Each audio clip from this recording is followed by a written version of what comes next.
تو آپ ڈبو کے نکالیں گے تو اس میں شہد ہے وہ زیادہ لگ جائے گا، گاڑھا ہوگا، اس لیے اس میں مالیکیولز زیادہ ہوں گے اور قریب قریب ہوں گے، اس لیے۔ بالکل اسی طرح سے اللہ رب العزت نے پوری کائنات کا شاہکار انسان کو بنایا، اشرف المخلوقات بنایا، اور سائنس کہتی ہے کہ اس میں بھی پاور ہے، اس میں بھی ریڈیشنز نکل رہی ہیں، شعاعیں نکل رہی ہیں، وہ جذبات کی بھی شعاعیں نکلتی ہیں، محبت کی بھی، نفرت کی بھی، جس کو بعض لوگوں نے علوم کے ذریعے ٹیلی پیتھی کا نام دیا، ہیپناٹزم کا نام دیا، مقناطیسیت کا نام دیا۔ تو اگر آپ ان یعنی جس کو ہم چھٹی حس بھی کہتے ہیں، اور اس کو اگر آپ یوٹیلائز کرو گے، اس کو گرپ میں لے آؤ گے، تو پھر آپ کسی دوسرے کے دماغ پہ اپنا میسج ڈراپ کر سکتے ہو۔ یہ ہے مقناطیسیت اور یہ ہے ٹیلی پیتھی، ٹھیک ہے۔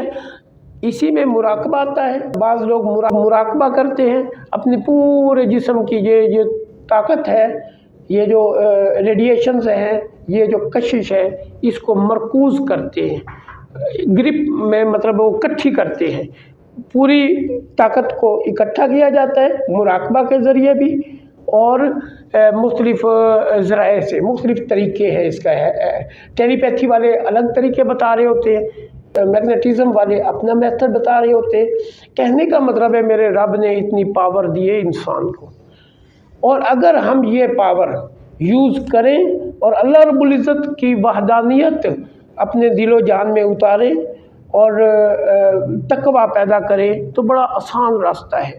یعنی آپ تنہائی میں بیٹھیں، مسجد میں بیٹھیں، جہاں بھی بیٹھنا ہے وہاں پہ مراقبے کا انداز ہوتا ہے، بیٹھنے کا طریقہ ہے، پوری توجہ اپنی مرکوز کریں اور اللہ رب العزت کی طرف متوجہ ہوں کہ میرا رب آپ کو دیکھ رہا ہے اور میرا رب کیا چاہتا ہے۔ تو یہ ہے اپنے آپ کو تقویٰ کی طرف لانا اور اس ٹریک پہ چلانا۔ آسان ہے، مشکل نہیں ہے۔ آپ چلتے پھرتے گھومتے پھرتے اگر یہی سوچتے رہیں کہ میرا رب موجود ہے، وہ مجھے دیکھ رہا ہے، میں جو بھی حرکت کروں گا اس پہ اس کی نظر ہے، اس کی گرپ ہوگی، تو بندہ جب یہ سوچ پیدا ہو جائے گی تو پھر یقیناً اچھے کام کرے گا، برائیوں سے بچے گا۔ اچھا، یہی اصل ہے کہ ہم نے اپنی پاور کو کنٹرول کیسے کرنا ہے۔ اب اچھا آدمی بیٹھا ہے تو اس سے جو شعاعیں نکل رہی ہیں یا اس کا فیض جو نکل رہا ہے ہر بندے کی طرف سے، چاہے گنہگار ہے، نیکوکار ہے، اس کے اندر سے ایسے ریڈیشنز نکل رہی ہوتی ہیں یا ایسے مطلب اس کی شعاعیں نکل رہی ہوتی ہیں جو دوسروں کو متاثر کرتی ہیں۔ بندہ بولے یا نہ بولے، ایک بندہ ذکر کر رہا ہے تو دوسرے ویسے قریب بیٹھے خوشی محسوس کریں گے دل میں، یعنی ایک خوشگوار موڈ میں آ جائیں گے، غصے میں نہیں آئیں گے، خوشگوار موڈ میں، وہ ذکر کا اثر ہوتا ہے۔ اور اگر کوئی گالی گلوچ والا بندہ بیٹھا ہے، کوئی محفل ایسی میں بیٹھے ہیں جس میں گالی گلوچ نکال رہا ہے، اس کے دل میں برے برے خیالات آ رہے ہیں، تو آپ وہاں بیٹھے ہیں تو آپ کے دل میں بھی برے برے خیالات آنا شروع ہو جائیں گے۔ یہ وہ چیز ہے جیسے آپ نے شاید دیکھا ہو، بچے کیا کرتے ہیں، ایک مقناطیس کا ٹکڑا لیتے ہیں اور کاغذ کے اوپر لوہے کا کیل رکھتے ہیں، نیچے سے مقناطیس کو بھگاتے ہیں جو نظر نہیں آ رہا ہوتا، تو اوپر کیل بھاگ رہا ہوتا ہے، جس سائڈ پہ مقناطیس جائے گا کیل اسی سائڈ پہ جائے گا۔ عام طور پہ بچے اس طرح کی شرارتیں کر رہے ہوتے ہیں، تو اس میں کیا ہے کہ وہ وہی قوت ہوتی ہے جو ان کو گھما پھرا رہی ہے۔ اگر برے آدمی کے صحبت میں بیٹھیں گے، برے آدمی بیٹھے ہیں، ان کی سوچ بری ہے، ان کے دل میں برائیاں چل رہی ہیں، تو یقیناً 100% آپ کے دل اور دماغ میں برائیاں ہی چلنے لگیں گی۔ اور اگر وہ اچھائی کر رہے ہیں، ذکر کر رہے ہیں اور خوب اللہ کو یاد کر رہے ہیں اور ان کا ایک ایک لمحہ اللہ کی یاد میں گزر رہا ہے، آپ قریب بیٹھیں گے تو ان کے فیض سے آپ بھی فیض یاب ہو جائیں گے، یعنی وہ محسوس آپ بھی کریں گے۔ اس کا مطلب ہوگا آپ خوشی محسوس کریں گے، سکون محسوس کریں گے اور اپنے اندر ایک عجیب کیفیت پیدا کریں گے، محسوس کریں گے، جس میں آپ کو خوشی ہوگی اور آپ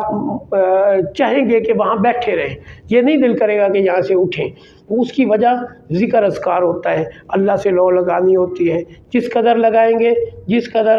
اللہ رب العزت کو یاد کریں گے، اسی قدر میرے رب کے ہاں مقام بنے گا۔ مجھے امید ہے کہ انشاءاللہ آپ لوگ اس پر عمل کریں گے۔